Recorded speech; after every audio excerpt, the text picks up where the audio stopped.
El experimento ruso del sueño.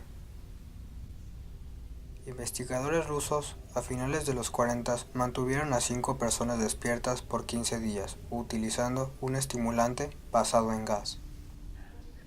Los tuvieron encerrados en un ambiente sellado para monitorear cuidadosamente el uso del oxígeno, para que el gas no los matase, debido a las altas concentraciones de gas.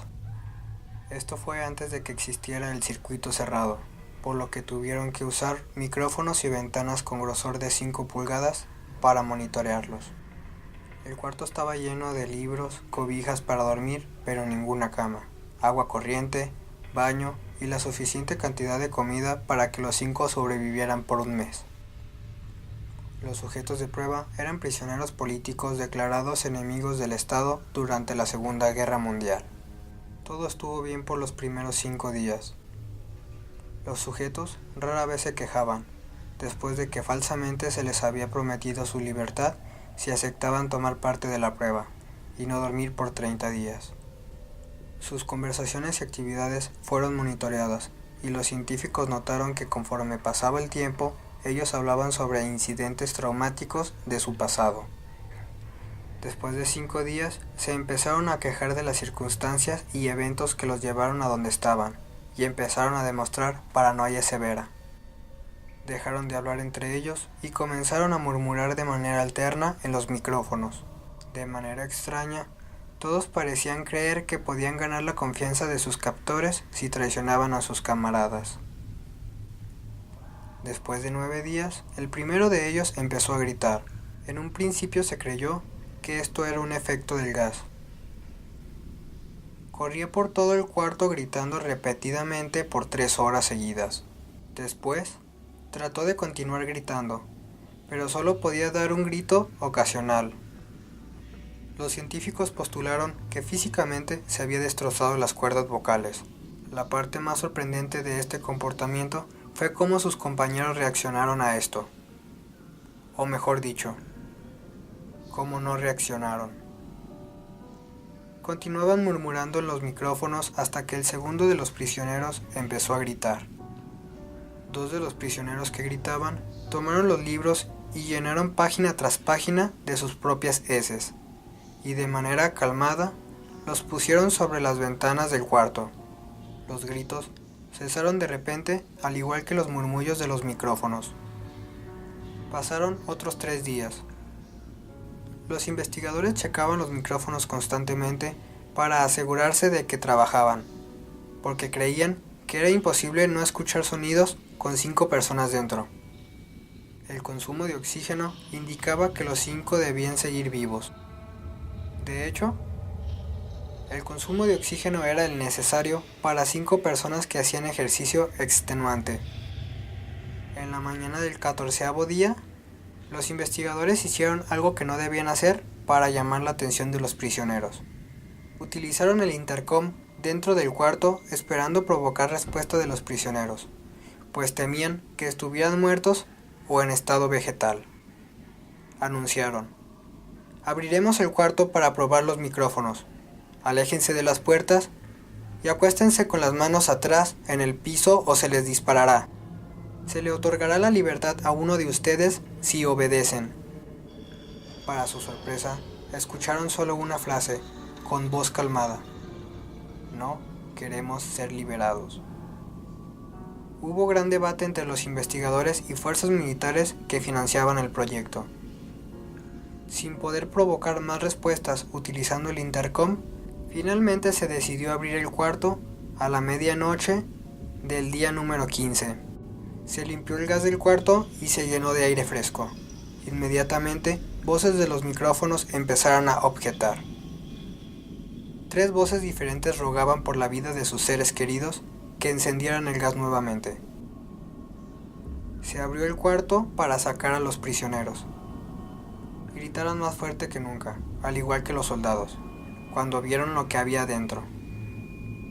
4 de los sujetos seguían vivos. Las raciones de los pasados 5 días no habían sido tocadas.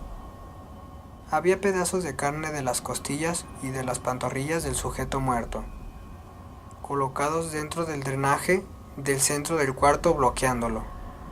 permitiendo que 4 pulgadas de agua se acumularan en el piso. Los 4 sobrevivientes también tenían pedazos de piel y carne arrancadas de sus cuerpos.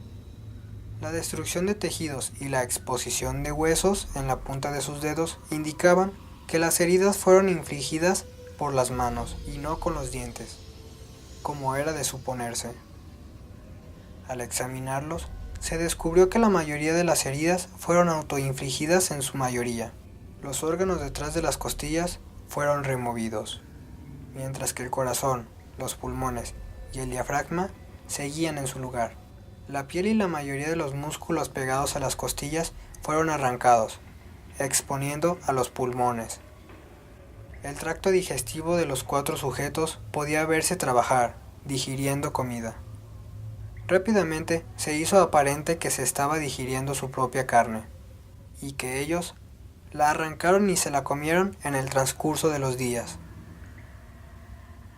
La mayoría de los soldados eran fuerzas especiales rusas en las instalaciones, pero aún así, muchos se negaron a regresar al cuarto para sacar a los prisioneros.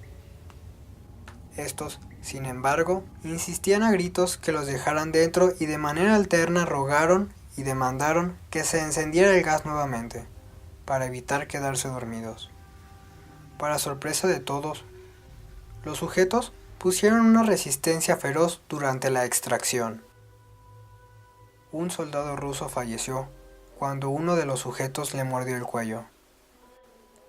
Otro fue gravemente herido cuando otro de los prisioneros le mordió la arteria femoral y los testículos. Durante la lucha, uno de los prisioneros dañó su brazo, sangrando de manera casi inmediata. Se intentó sedar al sujeto, pero fue imposible. Se le inyectó más de 10 veces la dosis humana de morfina, y aún así, luchó como animal rodeado, rompiendo las costillas y un brazo de un doctor. Se veía latir su corazón al máximo por 2 minutos completos mientras se desangraba, y continuó gritando por más de 3 minutos, repitiendo la palabra más una y otra vez, cada vez más débil hasta que cayó en silencio. Los 3 sobrevivientes fueron inmovilizados fuertemente y llevados hacia las instalaciones médicas. 2 de ellos, con cuerdas vocales intactas, demandaban continuamente más gas para permanecer despiertos.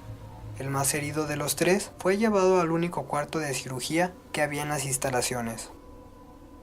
En el proceso de su preparación para colocar nuevamente sus órganos en su lugar, se notó que el sujeto era totalmente inmune a los sedantes. Peleó furiosamente cuando el gas anestésico se le estaba colocando. Se necesitó un poco más de anestesia de lo normal para sedarlo, pero al momento que sus ojos cerraron, su corazón se detuvo. En la autopsia, se encontró que su sangre había 3 veces la cantidad normal de oxígeno. También se rompió 9 huesos en la lucha para no ser controlado. El segundo sobreviviente era el que primero gritó del grupo, con sus cuerdas vocales destruidas.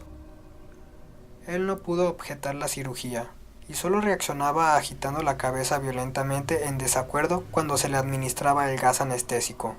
Afirmó violentamente con la cabeza cuando alguien sugirió hacer la cirugía sin anestesia, y no reaccionó durante la misma, que duró 6 horas, en la cual se intentó reemplazar sus órganos abdominales y cubrirlos con lo que había quedado de su piel. Una enfermera aterrada que ayudó en la cirugía comentó que la boca del paciente formaba una sonrisa cada vez que sus ojos se encontraban. Cuando la cirugía terminó, el sujeto miró al cirujano y empezó a hacer sonidos fuertemente, como tratando de hablar. Asumiendo que esto era de gran importancia, el cirujano le entregó un papel y una pluma para que el paciente pudiera comunicarse. «Sigue cortando», escribió. Se le hizo la misma cirugía sin anestesia a los otros 2 sujetos. Se les tuvo que inyectar un paralítico, pues ellos reían constantemente, y le era imposible realizar la operación al cirujano. Una vez paralizados, solo podían interactuar con sus ojos. En el momento en el que pudieron hablar nuevamente, exigieron una vez más el gas estimulante. Los investigadores trataron de averiguar por qué se lastimaron de esa forma a sí mismos y por qué querían el gas nuevamente. La única respuesta fue: debo permanecer despierto. Se reforzaron a los 3 sujetos y los devolvieron al cuarto. Para espera de su destino, los 3 investigadores, enfrentando la furia de sus benefactores militares por haber fallado las metas del proyecto, consideraron dar eutanasia a los prisioneros. El comandante vio potencial en el proyecto y en su lugar decidió ver qué pasaría si ponían el gas nuevamente. Los científicos se negaron rotundamente, pero al final tuvieron que aceptar. En preparación para ser sellados nuevamente en el cuarto, fueron conectados a un monitor EEG. Para sorpresa de todos, los 3 dejaron de pelear en el momento que se dieron cuenta que los regresarían al gas. En ese momento, era obvio que los 3 estaban haciendo un gran esfuerzo para mantenerse despiertos. Uno de los prisioneros estaba murmurando una canción. El sujeto mudo peleaba con sus ataduras de piel, como si tratara de enfocarse con algo. El último sujeto mantenía su cabeza en la almohada y parpadeaba rápidamente, siendo este el primero al que se le puso el EEG. La mayoría de los investigadores monitoreaban sus ondas cerebrales con sorpresa. Eran normales la mayor parte del tiempo.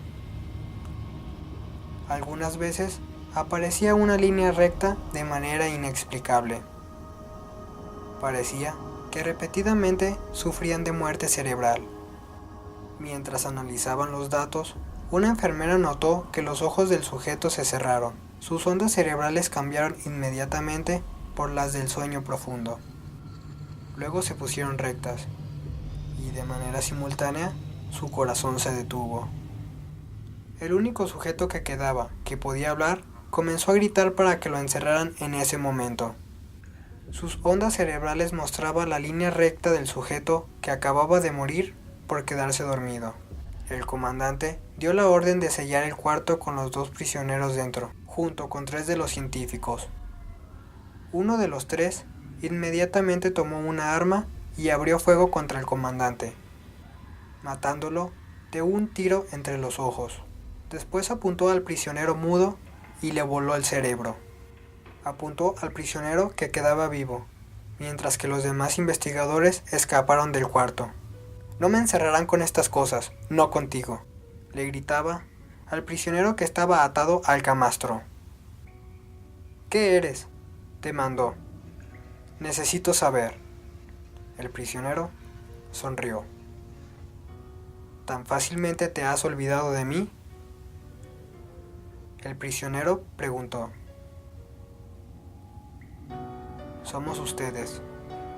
Somos la locura que está encerrada en todos ustedes, rogando por libertad en cada momento de tu vida, desde lo más profundo de tu mente animal.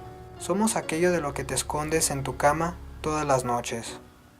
Somos lo que duermes y silencias, y paralizas cuando te vas a tu cielo nocturno, donde no te podemos alcanzar».